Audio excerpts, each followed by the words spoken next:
क्या आप जानते हैं कि जॉन वैन गैसी, जिसे क्लाउन किलर के नाम से जाना जाता है, ने कम से कम 33 निर्दोष युवाओं और बच्चों की हत्या की? एक सामान्य दिखने वाले व्यक्ति ने अपनी भयानक हत्याओं के पीछे छुपी दरिंदगी को कैसे अंजाम दिया और कैसे वह पुलिस की नज़रों से बचते हुए अपने अपराधों को अंजाम देता रहा। जानिए इस खौफनाक कहानी के बारे में जो दिमाग को हिला देने वाली है। अगर आपको भी ऐसी कहानियां सुनना पसंद है जो रोमांच से भरी हुई हैं, तो चैनल को सब्सक्राइब कर लीजिए। हम हर हफ्ते आपके लिए दो ऐसी कहानियां लाते हैं। वापस आते हैं आज की कहानी पे।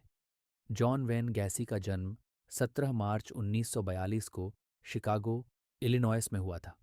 वह जॉन स्टैनली गैसी और मैरियन एलन रॉबिसन के दूसरे और एकमात्र बेटे थे। उनके पिता एक ऑटो रिपेयर मशीनिस्ट और विश्व युद्ध एक के पूर्व सैनिक थे, जबकि उनकी मां एक गृहिणी थी। गैसी का परिवार पोलिश और डैनिश जातीयता से था और वे कैथोलिक धर्म से जुड़े हुए थे। गैसी का अपनी मां और दो बहनों के साथ अच्छा संबंध था, लेकिन अपने शराबी पिता के साथ उनका रिश्ता बहुत ही कठिन था। उनके पिता अक्सर गैसी को नीचा दिखाते हुए उसे मूर्ख और बेवकूफ़ कहते थे और अपनी बहनों से उसकी तुलना करते थे। गैसी को याद है कि जब वह 4 साल का था, तब उसके पिता ने उसे कार के इंजन के पुर्जों को गड़बड़ करने पर बेरहमी से पीटा था। इसके अलावा एक पारिवारिक मित्र ने भी गैसी के साथ शारीरिक शोषण करना शुरू कर दिया था, जिसे गैसी ने कभी अपने पिता से नहीं बताया, क्योंकि उसे डर था कि वह उसे दोषी ठहराएंगे। गैसी का यह मानना था कि वह अपने पिता की नज़रों में कभी परफेक्ट नहीं था, हालांकि उसने अपने पिता से बहुत प्यार किया। गैसी ने 1964 में मार्लिन मायर्स से शादी की।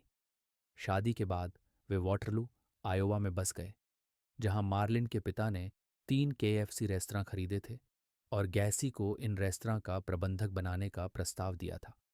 गैसी और मार्लिन ने इस नए अवसर का फायदा उठाया और वॉटरलू में रहने लगे। गैसी ने अपने कर्मचारियों के लिए एक क्लब भी खोला, जिसमें वे शराब पी सकते थे और पूल खेल सकते थे। हालांकि इस दौरान गैसी का व्यवहार सामान्य नहीं था।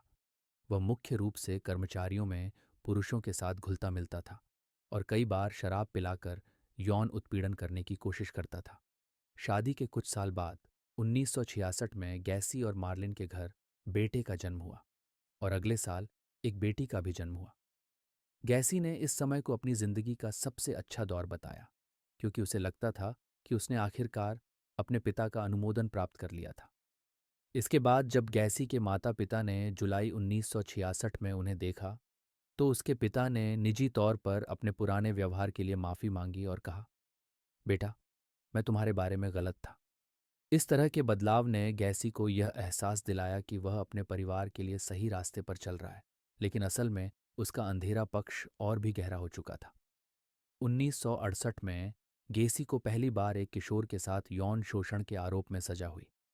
हालांकि उसने अपनी आपराधिक गतिविधियां जारी रखीं और 1978 में रॉबर्ट पीस्ट के गायब होने की जांच के दौरान गिरफ्तार हुआ। जॉन वैन गैसी, जिसे किलर क्लाउन के नाम से जाना जाता है, ने अपने पीड़ितों की हत्या के लिए बेहद खौफनाक तरीके अपनाए। वह आमतौर पर युवा लड़कों और पुरुषों को अपने घर में झूठे बहाने से बुलाता था, जैसे नौकरी का प्रस्ताव देना या जादू का खेल दिखाना। एक बार जब पीड़ित उसके घर आ जाते, तो वह उन्हें हथकड़ी लगाने का नाटक करता था और फिर उनका यौन शोषण करता था। इसके बाद वह उन्हें यातनाएं देता और अंत में गला घोंटकर उनकी हत्या कर देता। गेसी अक्सर रोप ट्रिक का इस्तेमाल करता था, जिसमें वह एक रस्सी को पीड़ित के गले में बांधता और उसे कसने के लिए हथौड़े का हैंडल उपयोग करता। हत्या के बाद उसने 26 शवों को अपने घर के नीचे की जगह में दफनाया। 3 अन्य शव उसके घर की संपत्ति पर मिले, जबकि 4 शवों को उसने डेस प्लेन्स नदी में फेंक दिया। उसकी यह क्रूरता और ठंडे दिमाग से की गई हत्याएं उसे इतिहास के सबसे खतरनाक सीरियल किलर्स में से एक बनाती हैं। 15 वर्षीय रॉबर्ट पीस्ट, जो गेसी के साथ नौकरी के सिलसिले में मिलने गया था, अचानक गायब हो गया। उसके परिवार ने तुरंत पुलिस को सूचना दी, जिससे जांच शुरू हुई। पीस्ट के गायब होने के बाद पुलिस ने गेसी को संदिग्ध माना। उन्होंने गेसी पर निगरानी रखी और उसके अतीत की जानकारी जुटाई, जिसमें यौन अपराधों का रिकॉर्ड शामिल था।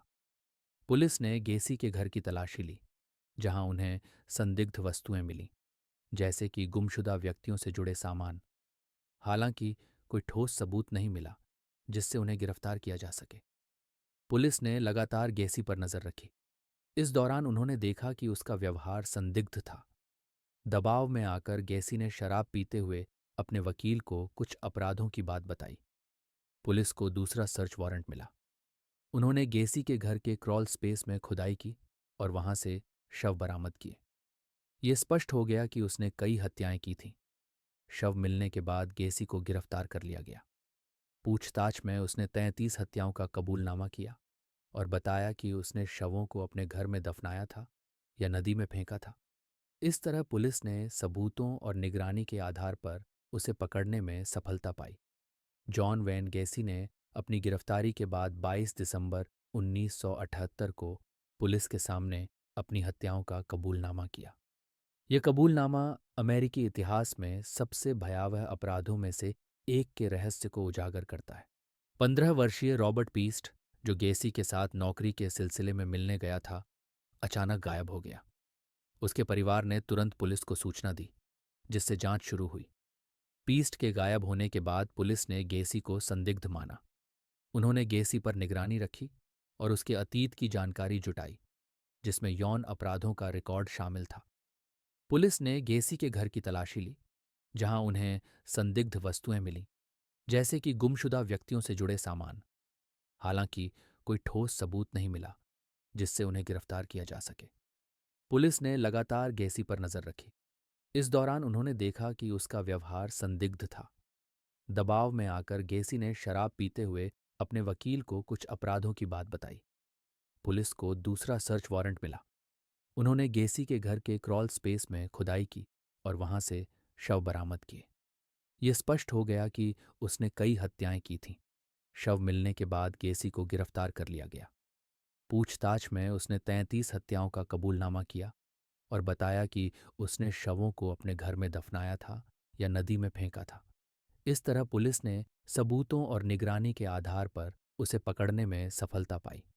जॉन वेन गैसी ने अपनी गिरफ्तारी के बाद 22 दिसंबर 1978 को पुलिस के सामने अपनी हत्याओं का कबूलनामा किया।